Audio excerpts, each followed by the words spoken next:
Assalamu alaikum barliq qarindoshlar. Avval ulug' Alloh subhanahu va taologa hamd aytamiz. Ondan payg'ambarimizga durud salom yo'llagandan keyin so'zimizni boshlaylik. Men bugun farzand tarbiyasi to'g'riliq emas, payg'ambarimizning siyratidagi muhim bir ikki voqea bor. Shu voqeaning tafsilotini sizlar bilan bir tang muhokama qilishni to'g'ri ko'rdim.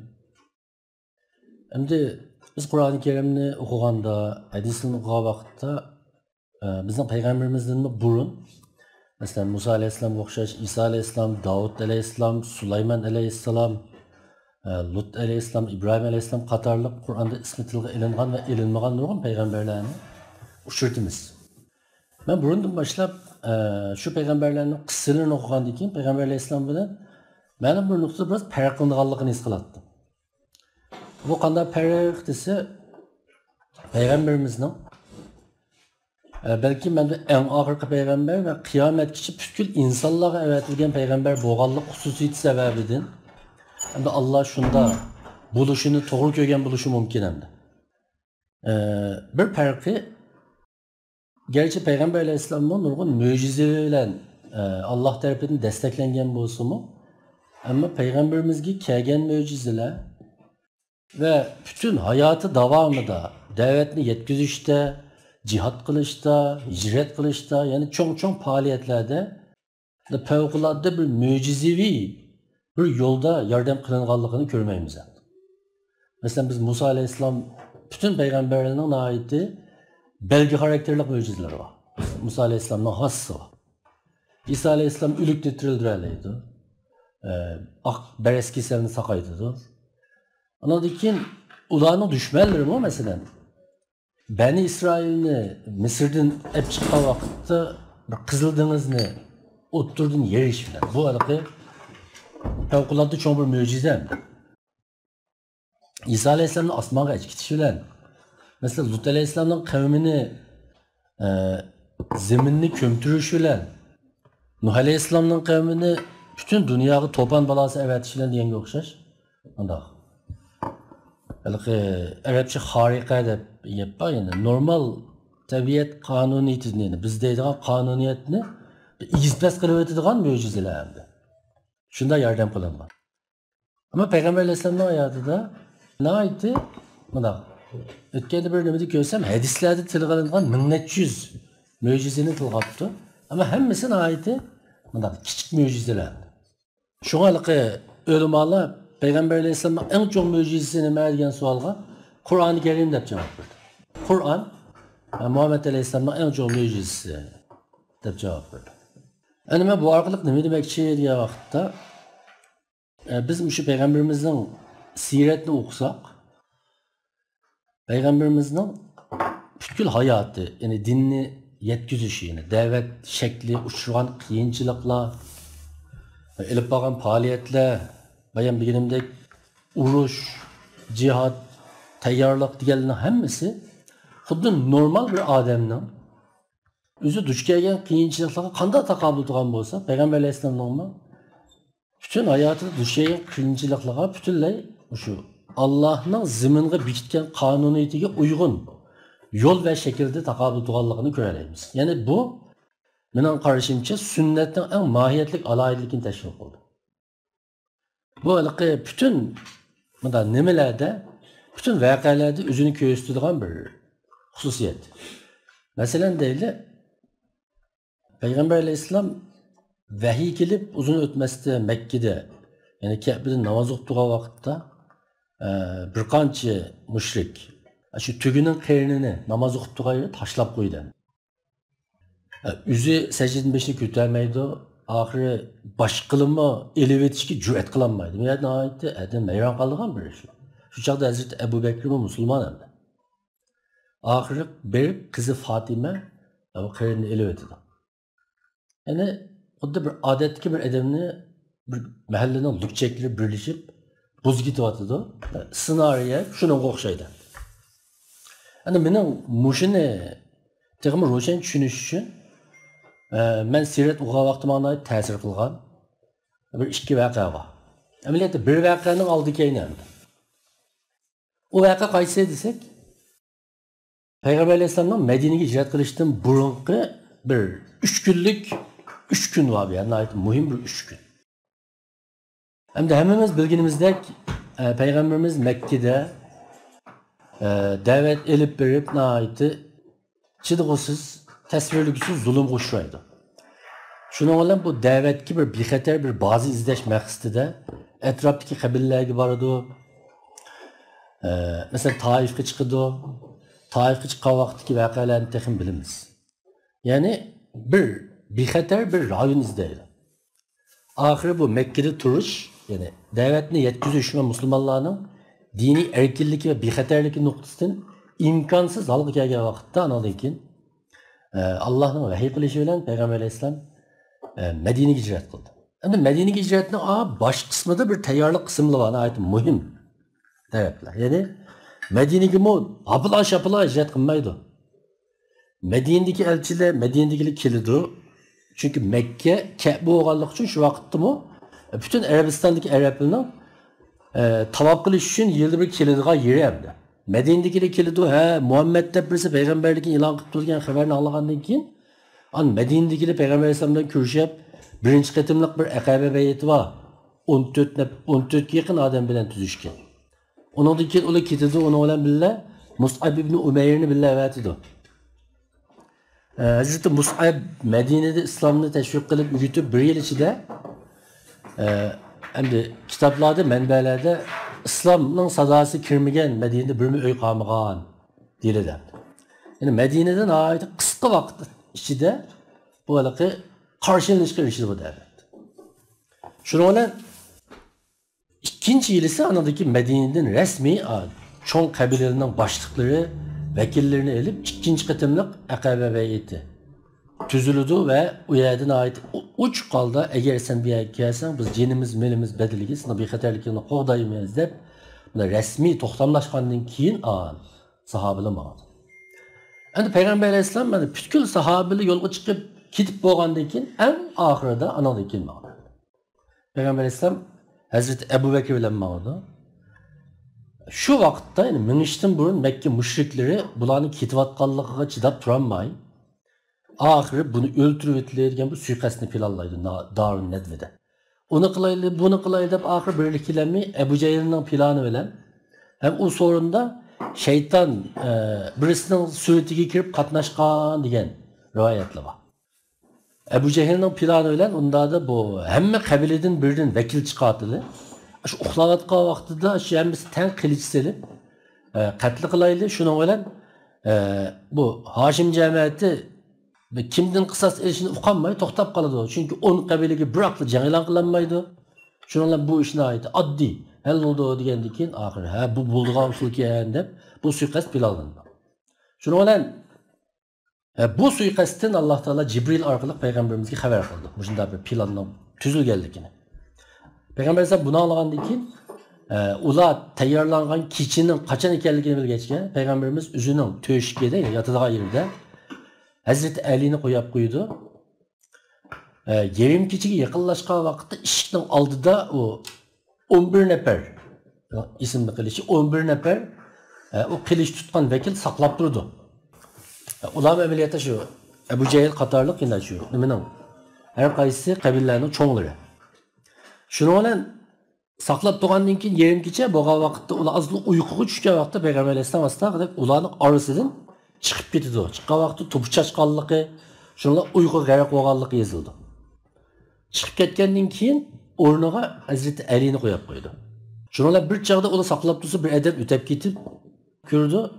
Siz bilan nima qilyapsizlar desa biz Muhammed hozir qatl qilish saqlayapmiz desa ben bayam ayet ötep gitti bir yerge mangdı silibiyadi bikağı saklapsızlar dedi. Ya unda emasdi o. Deb şunu bilan qarasa yatakta yetayotgan mana bakan go deyişi kirse u yerdan Hazreti Ali qaratdan o'rnidan turdi. Şunu bilan bu müşriklarga ait açık gelip Hazreti Ali'ni bir gün etrafında solab qo'yib so'roq qildi, ne ketdi. Hazreti Ali hem bilmeydi hem demeydi. Şunu bilan qanday oldu? Şunu bilan Mekke müşrikleri intayin alaqsadılar, taraf-tarafga paylaşçılarını evetip Peygamber Aleyhisselam'ın izi geçiyordu. Yani Peygamberimiz o kişi demiş kılan, yerden çıkıp o dol esledeki plan boyunca Bir yerlerde inçike bir plan var. Uzun Hazreti Ebu Bekir'in uygu vardı. Hazreti Ebu Bekir'in uygu verip çikeyle aldın teyarlap koygan 2 tane tügü var. O 2 tügü var, anadan ki yol başlaydıgan adam var. Bu 2 tügüge lazımetlik neslerini elip, o da keçilep avalma xarita olgan bolsa düşünüşlük oldu. Mandarak bir coğrafya. Kösanlı xaritada Suudi Arabistan yerim vardı mandarak bile.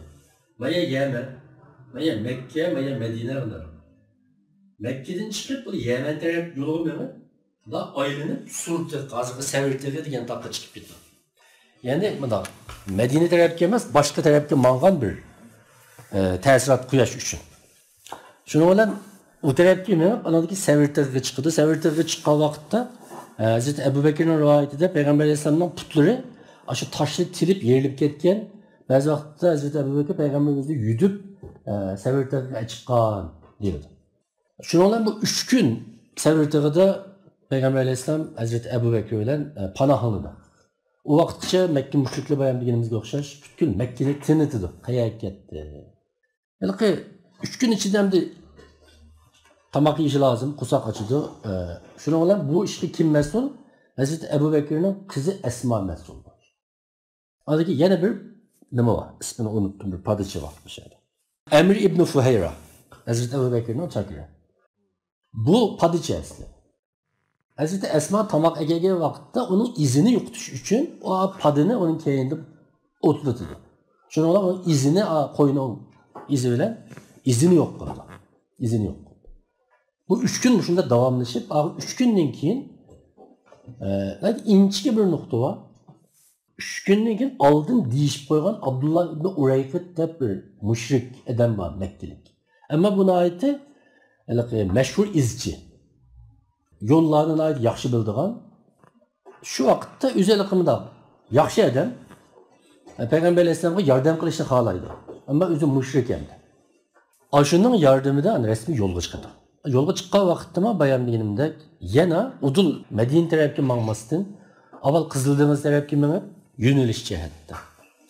Onun için aiti nime yollar arkalık Medine'ye ravan buldu. Abdullah ibn Ureyqit'ni 3 gün burun deyişip koygan. Mesela 3 günden keyin Sevirt'in aslında bizni saklaysa. Bütün ceryan muşemdi. Umumi senaryo, bu vakada yüz bergen tefsiratlı mı şu? Yani bu ne için mühim bunu sözleş? Bu ne için mühim bir vakti? Ben bayam. Ben de sirgi tekitligen Peygamber Aleyhisselam'ın küreş hayatı da fevkalade bir mucizevi yolu denemez. Xuddi normal bir adamla. Mesela biz hazır Peygamber Aleyhisselam'ın orunda bir adamını koysak, Mekke'den bir yerga keçip ketishni odatki bir adamın mushunda qilishi mumkin. Endi o Peygamber Aleyhisselam kim? Peygamber Aleyhisselam maxsus Allah Qur'oni Karimda qo'g'dashni va'da qilgan. Masalan Taifda ashu talafetchilikni beshig'i kelgan vaqtda Hazreti Cibril kelib, men Taifni ko'mtirib o'taymi degan vaqtdami? Peygamber Aleyhisselam unutmagan, dua qilgan. Ya'ni bularni shunda bir alak qilibat degan bir talab bilan bu bo'ldigan ish.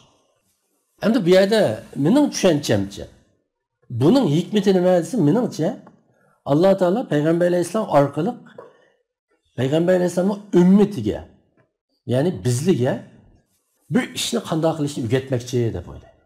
Bir ishni qanday qilishni o'rgatmoqchi. Peygamberimiz butunlay qo'g'dilishi kapolatga ega bo'lgan bir payg'ambar.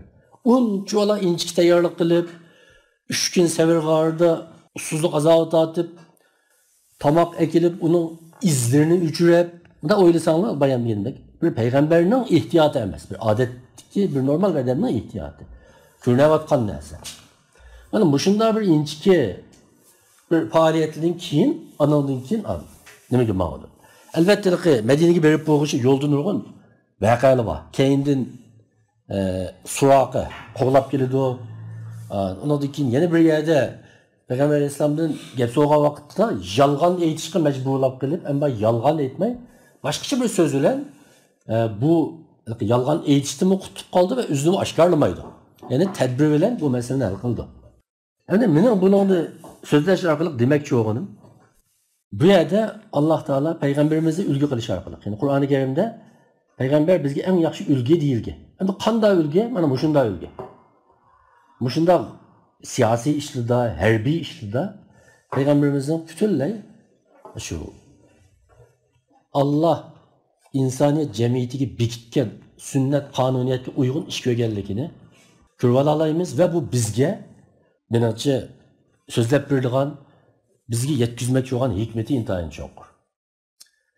Nimishqa buni tanlab qoldim desak, biz her daim şu musulmonlar düşmanlığa karşı, biz Uygurlumu yoki boshqa musulmonlarmi düşmanlığa karşı bir harakat qilmoqchi bo'lgan vaqtda, qisqasi ma'lum harakat qilmoqchi bo'lgan vaqtda sebeplerini mükemmel kılıştın biraz yaltıyımız.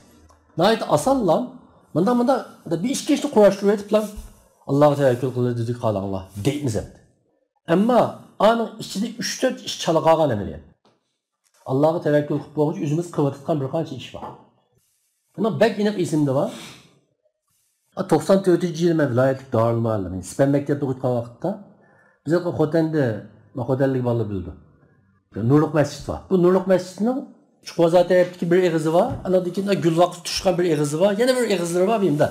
2-3 eğizin kirgili olan bir yer. O biz ügünüş kıldığın öy, aşkurçunun içindeki bir öy. Yani şu çağıldığımız aslında dikkat tutan bir işte bayağı anlamımız biliriz. Sonra aşağıda dikkatim bir deri üstü güzel ben dedim öndü. Çünkü başka yerde mi kıldığın ballı var. Biz bunu onun netçi edemem de. Ağıyla mındak kılsak dedim. Mındak. Hemimiz mayaydan kişi bir şeyden çıkmay. Birkaç eğizleyken. 3-4'ümüz mayğızdan kirli. 3-4'ümüz mendin kirli. Çıkkan vakitte mi? Da okşumağa yönelişe takılıp ketken bolsa desem. Aşağıda katlık ucukturuldum. Bek isim daha mı? Bunda kokap gitişten nimesi var. Allah'a tevekkül kıl şimdi mi geleceğim mi? Musulman bulamdı dep. Ucukturuldum. Şu olan dep kiye karşı bu hıl pozisyonu bekcik musulmanlığını umumizlik pozisyonu geldiğini gördüm hem de hayatta. Mesela bekrak ihtiyat kıldı ya ki teyarlık kıldı diyen geplige nispeten bunda akıp gitişine acıtı var mı? Biz her tarafta oğadıkken Allah biz tarafta. Hem de Kur'an-ı Kerim'deki sünnet çıkarsak, Peygamber Aleyhisselam çıkarsak, bayan diyendek Peygamber Aleyhisselam tarafta alır. Peygamber Aleyhisselam Allah'ın üzü tarafta ikilikini bizden yaxşı, en yaxşı bildiğin bir zat. Bizge aşında bayan diyendek, aşında bir inçki bir plan arkalık bizge ügütü atıdır. İşte bu şunda aksa. Halbuki biz hazır kadar kılgan hiç kanda işimizde, meyli siyasi işilde, hatta iktisadi işilde, anda mükemmel bütün kılışkı tigişlik sebeplerini, yani bizim ilkimizdeki, kolumuzdan kildiğin sebeplerini kılıvetip boğanın ki Allah'a tevekkül kılan ne demez?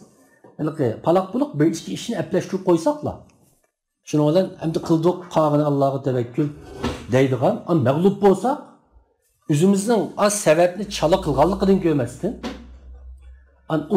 Onu yani takdirimi şundan tutarken biz çıraylıkla bu hıl ikinci ketim bu işte tekrar yaxşı kılıdığın bir hulası çıkamayız. Çünkü biz onu Allah'a atıp koyduk ya. Yani bizden pişanımızı müşrikken eşkisi yok kadar işleyimde şunlar bu gep tılgı erinmeydi. Bu vakti bir ders erinmeydi. Bu bir sürüştürülmeydi. Nimişki bunda bop kaldı, nimişki maaşıdı biz kayısı noktala kayısı kadem basmışıldı ketip kaldık deyip bir hulası yerine eşilmeydi. Şunun olan kanda oldu? İkinci ketimki işte okşaş hatalıkını tekrarlamıyoruz. Çünkü biz bunun ana hatalıkımız deyip karamağa. Biz ana hatalıkımız deyip karamağa. Bunu tekrar güçlendiriş için ben Bedir Gazete hakkındaki bir vakayendeyim. Bedir Gazete'nin kanda şekillengenliğini asıl bilirsin. Kanda bu. Bir yakep bağallıkını. Cengahka yani ceng bulungan oyunga Peygamber Aleyhisselam baldurak barıdı. Baldurak bağandikin bir yeri karargahka kurga vakitte şu vakitte sahabelerinin birisi Peygamberimizin soraydı sen bu yerini tallaşta bir vehinin talimatı bilen şunda kıldın mı ya ki üzen muşunu doğru taptın mı diye vakti ben öz aklım bilen muşuna oylaştığını diyende onda da dep sahabe mesleğet verdi. Ma su muhim ma işte. Bulaklı A tarafta bu sunu kontrol kılavallı biz A taraf tuturlu dep.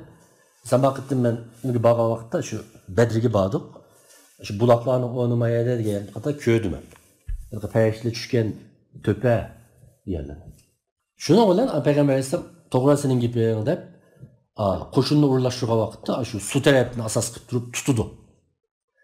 Endi Qur'oni Karimda Badr g'olibiyatidan keyin Allah Qur'oni Karimda nozil qilgan oyatda biz sizlarni yengdik deb o'ylamangiz o'zinglarni.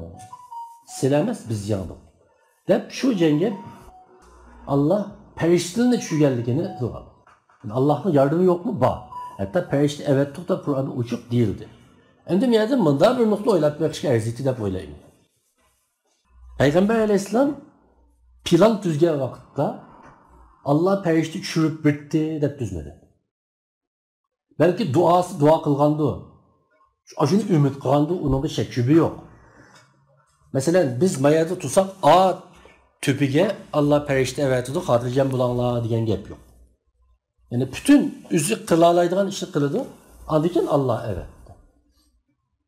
Andikin Allah evet. Yani bu ma'lum noktadan Allah'ın yardımını bizim sebebimiz bilen ma'lum derecede bir çetişlik ekanligini köylü oldu da böyleyim ben.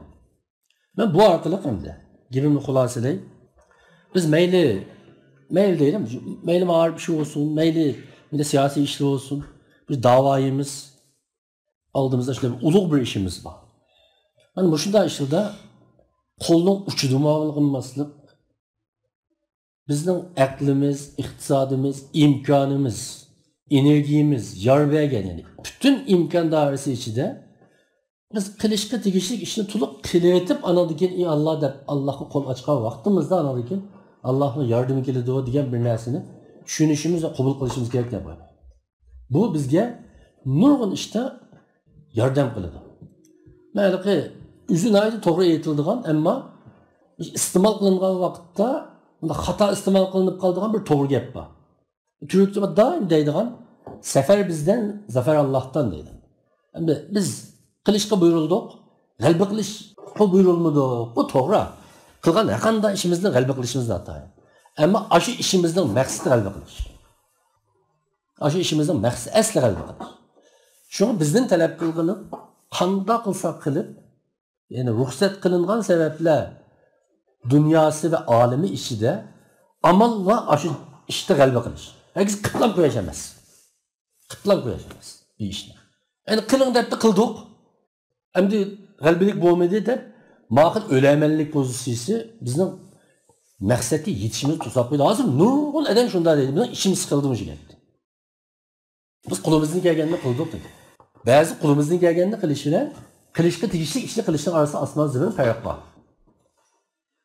Mesela deydi, oddiy bir ish. Oddiy bir ish. Qo'saq och. Qo'saq to'yishi lozim. Biz qo'saqni to'yg'izash uchun qo'limizdan kelganini qildik deb aşağıda mesela atrofda yetgan hech qanday narsa yo'q. Suv ichdik deydi. Unda tomoq minasi tayyorlamay yoki uni qilmay. Aslida qo'sqimizni tomoq to'yg'izdi. Ammo imkon yo'qkan deb biz qanday qilsak qilib va tomoqni topilay degandan bakroq. Endi qo'limizdan kelganini qilib mushuni yeyishdik deb qilishimiz mumkin işte. Ammo biz qo'sqimizni to'yg'izitgani tomoq, ya'ni qilishga tegishli ish bu. Bu bir muhim bir ideya, bir fikir deb qarayman. Shu sababdan hozir ma'lum bir ishni qilsakmi, sabablarni mukammal qilishdan qochamiz. Chunki bu test. Sababni mukammal joyiga kelish test bu ish.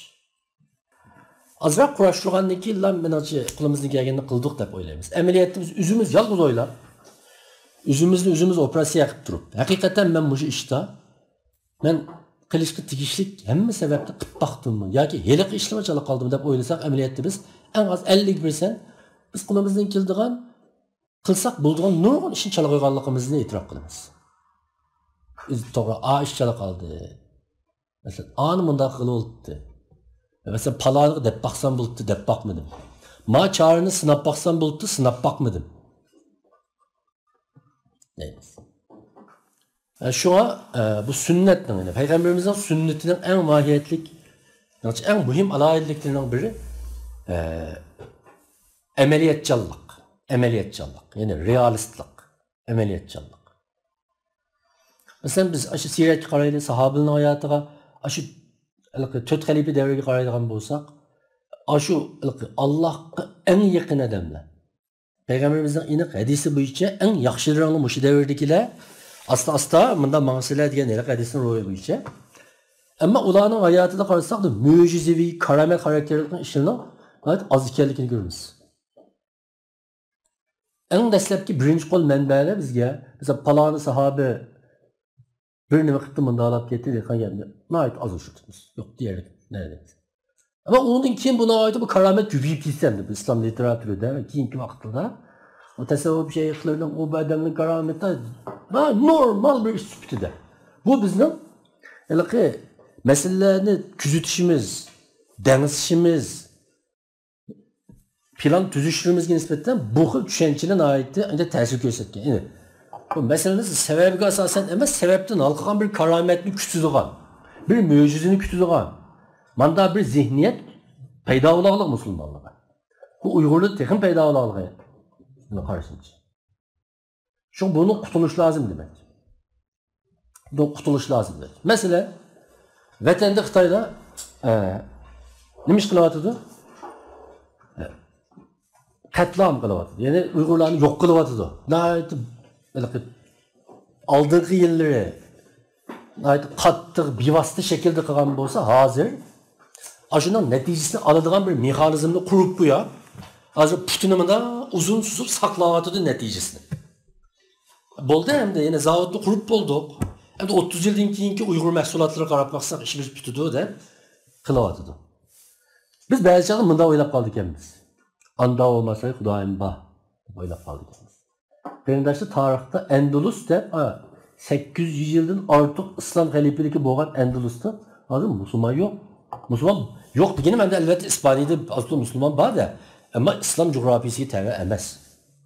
O aşı kanda vakti yüz vergen aşı Endalus'taki Müslümanlığının Endalus'ta yani İspanya'dan kovlap çıkarılışı Osmanlı'dan ibaretmiş aklınız oturduğunuzdan hocayını bulat boğan Sultan Süleyman Sultan Selim yani Sultan Selim'in oğlu Sultan Süleyman.